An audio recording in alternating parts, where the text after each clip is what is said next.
Des présidents du passé et de l'avenir. Le président élu Emmanuel Macron rejoint le président sortant François Hollande qui dépose une couronne de fleurs pour souligner la journée de la libération, marquant la fin de la Seconde Guerre mondiale. C'est la première sortie officielle de M. Macron depuis son triomphe électoral la veille. Le son des célébrations résonne toujours dans ses oreilles. Il a finalement réécrit la façon de faire de la politique en France.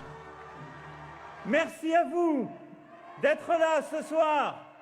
Merci d'être là, de vous être battus avec courage et bienveillance pendant tant de mois. Parce que oui, ce soir, vous l'avez emporté, la France l'a emporté. Il est difficile d'exagérer le succès politique remarquable de M. Macron. Jamais auparavant, il n'avait occupé un poste d'élu.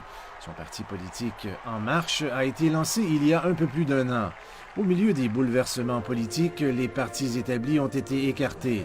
Sa rivale lors de la présidentielle, Marine Le Pen du Front National, demeure provocatrice. Elle a réussi à sortir son parti de la marge pour recevoir l'appui du grand public. Elle va donc utiliser les 11 millions de votes qu'elle a récoltés et reconstruire son identité. Je proposerai donc d'engager une transformation profonde de notre mouvement afin de constituer une nouvelle force politique que de nombreux Français appellent de leurs vœux et qui est plus que jamais nécessaire au redressement du pays. Pendant que la poussière retombe après les célébrations, les titres de la presse française ont inévitablement relevé le triomphe électoral sans précédent de M. Macron. Les défis à venir sont immenses. Emmanuel Macron a déclaré que sa tâche était de reconstruire l'unité européenne, de relancer l'économie française et d'assurer la sécurité contre la menace des extrémistes. Il y a un autre obstacle à franchir pour M. Macron.